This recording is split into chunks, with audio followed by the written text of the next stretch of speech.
It's Monday night.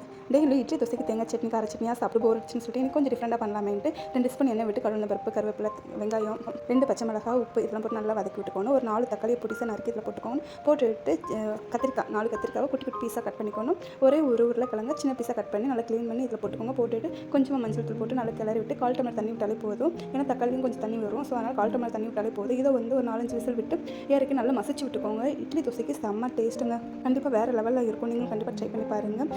இது whistle வரட்டுன்னு சொல்லிட்டு ஒரு ஸ்டவ்வில் வந்து இதை வச்சு எடுத்தேன். இன்னொரு அடுப்பில் வந்து இட்லி ஊற்றி வச்சிடலாம்னு சொல்லிட்டு இட்லியும் ஊற்றி வச்சாச்சு. இட்லி தோசைக்கு இதை தவிர வேறு எது நல்லாயிருக்குன்னு சொல்லிட்டு கமெண்ட் பாக்ஸில் கமெண்ட் பண்ணுங்கள். கண்டிப்பாக அதை நான் ட்ரை பண்ணுறேன். என் பொண்ணுக்கு இந்த கத்திரிக்காய் நொச்சி வந்து ரொம்பவே பிடிக்கும். கண்டிப்பாக நீங்களும் ட்ரை பண்ணி பார்த்துட்டு எப்படி இருந்துச்சுன்னு சொல்லிட்டு கமெண்ட் பாக்ஸில் கமெண்ட் பண்ணுங்கள். இந்த சாப்பிட்டு முடிச்சுட்டு கொஞ்சமாக பாத்திரம் இருந்துச்சு, அதையுமே கையோட க்ளீன் பண்ணி வச்சுட்டு நம்ம அப்பப்போக்கு கொஞ்சம் கொஞ்சமாக இருக்குது நம்ம க்ளீன் பண்ணிவிட்டு நமக்கு சீக்கிரம் வேலை முடிஞ்சிடும். எப்போயுமே மார்னிங் வந்து இந்த இட்லி தோசை எடுத்துக்க மாட்டேன், சிறுதானிய தோசை தானே எடுத்துக்குவேன்.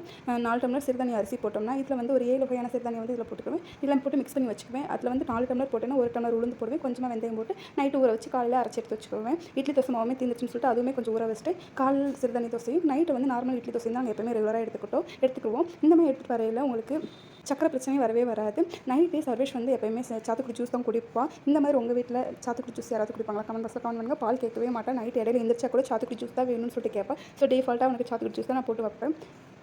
கிச்சன் கவுண்டை க்ளீன் பண்ணிட்டு ஃபுல்லாக